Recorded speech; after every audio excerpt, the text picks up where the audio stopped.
नमस्कार, मैं तबरेज श्री अरविंदो सोसाइटी की तरफ से आप सभी का हार्दिक स्वागत करता हूं। आज हम बात करने जा रहे हैं एनसीईआरटी के कक्षा 4 के चैप्टर नंबर 4.9 के ईवीएस विषय के एक पार्ट जिसका नाम है बदलते परिवार। आज हम इस पाठ को बताते हुए प्रयोग करने जा रहे हैं इनोवेटिव पाठशाला लेसन प्लान के अंतर्गत प्रयुक्त नवाचार थीम आधारित उपस्थिति की। तो आइए इसकी नवीनता और उपयोगिता समझते हैं। विद्यार्थी दैनिक उपस्थिति दर्ज कराते वक्त अपने नाम या अनुक्रमांक के स्थान पर पाठ से जुड़े हुए शब्दों को बोलते हैं और कंसेप्ट का पुनः अध्ययन करते हैं, जिससे दीर्घकालीन तक उनको कंसेप्ट याद रखने में मदद मिलती है। तो आइए इसके क्रियान्वयन को समझते हैं। इस नवाचार के माध्यम से जिस कंसेप्ट का पुनः अध्ययन किया जाता है वह है परिवार में संबंधों की जानकारी। इसके लिए किसी खास पूर्व प्रबंध की ज़रूरत नहीं होती, बस शिक्षक ये सुनिश्चित करते हैं कि पाठ को अच्छी तरीके से पढ़ाया जा चुका है कि नहीं, उसकी व्याख्या करवाई जा चुकी है कि नहीं। उसके बाद शिक्षक बच्चों को बोलते हैं कि आपको घर जाके पाठ से जुड़े हुए शब्दों को पढ़कर आना है। उसके बाद शिक्षक बच्चों को बोलते हैं कि गतिविधि क्रियान्वयन के दौरान आपको अनुशासन का विशेष ध्यान रखना होगा।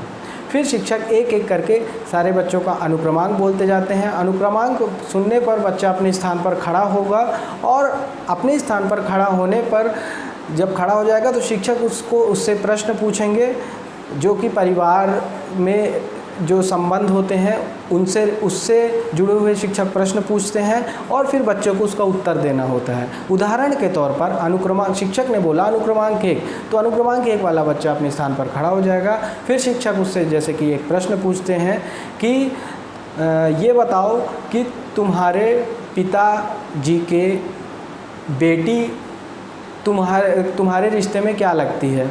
तो बच्चा अपने स्थान पर खड़ा होगा और उसका उत्तर देते हुए बोलेगा कि वो मेरी बहन लगेगी। इस तरीके से शिक्षक एक एक करके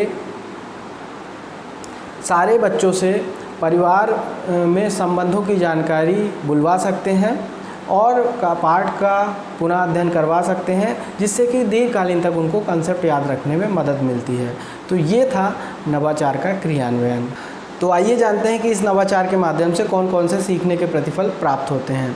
पहला, सुनी एवं पढ़ी रचनाओं घटनाओं की विषय वस्तु के बारे में बच्चे बातचीत करते हैं, तर्क देते हैं एवं निष्कर्ष निकालते हैं। दूसरा, बच्चे भाषा की बारीकियों को समझते हैं एवं अपनी खुद की भाषा निर्मित करते हैं। तीसरा, बच्चे अपरिचित शब्दों से परिचित होते हैं एवं उनको शब्दकोश से खोजते हैं। तो ये थे सीखने के प्रतिफल। आइए समझते हैं शिक्षकों के लिए इस गतिविधि की क्रियान्वयन के दौरान क्या क्या निर्देश दिए गए हैं।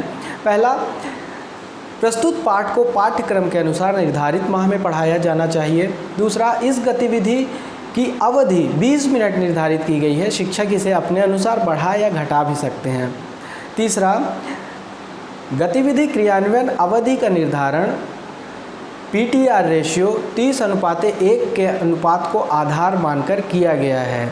चौथा, इस नवाचार के क्रियान्वयन में NCF 2005 के विशेष उद्देश्यों का ध्यान रखा गया है।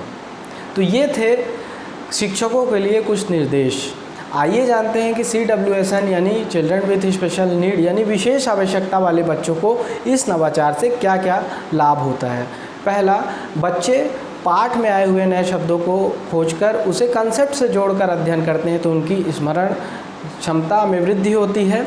दूसरा, थीम आधारित उपस्थिति नए शब्दों को याद करने का एक बहुत अच्छा तरीका है।